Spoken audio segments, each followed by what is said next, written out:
with the with kickoff, and obviously that's the best part of Caleb back is we got the extra distance and hang time. So. Did you notice a confidence in Caleb as he was trying to get back? That he had struggled early in the year on certain field goals, but you had said that he will work through that, and then he gets an injury where you kind of worried that this was kind of going to be a lost year for him. Yeah, no, I wasn't.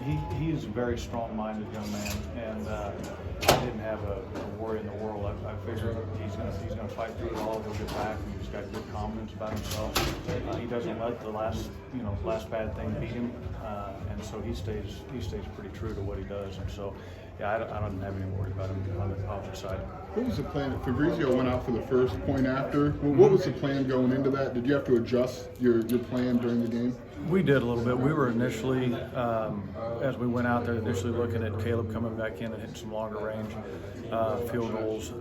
And then when Fabrizio went in and had the miss, and as we had some conversation on the sideline, just felt it was best to put Caleb back in there and go from there. So Fabrizio, like I said, hits the ball really, really well and has been really accurate and done a good job. That was kind of a freak thing for him. So kind of a random one. Looks like you're splitting up long snapper duties. Lane is on the field goal operation and Aiden on the punt.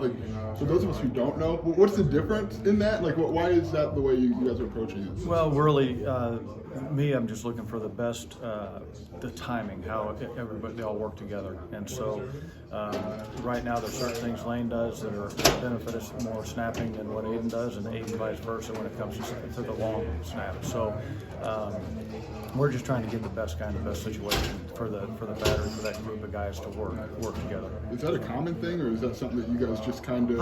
I've done it over the years several times.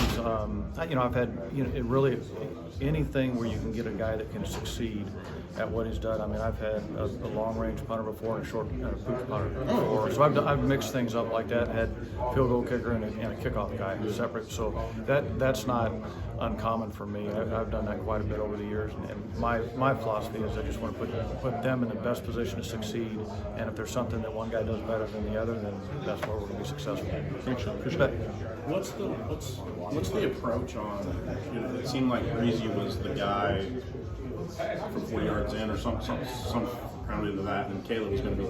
It would seem like the layman would be like, well, you can kick a 50-yarder, you can't kick a 25-yarder. Is there a different skill set there, or a different mindset that goes into distances for field goals? No, it's just kind of leg strength of where those guys are. Okay. And Fabrizio has good leg strength. It's not like he's really restricted. The way his ball flies is affected a little bit more by the wind. And so there's just scenarios like that that you kind of put into play with it. Over the last 3-4 weeks, how has Hugh impacted what you guys do and the ability to flip the field and bury people deep?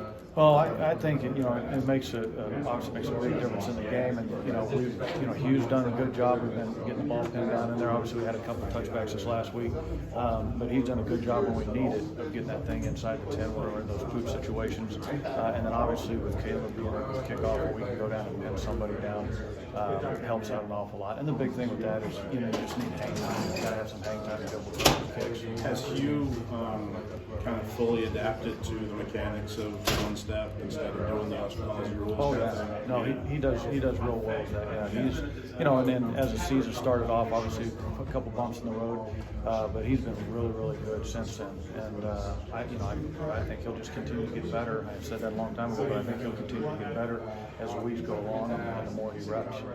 As the special teams coach, I got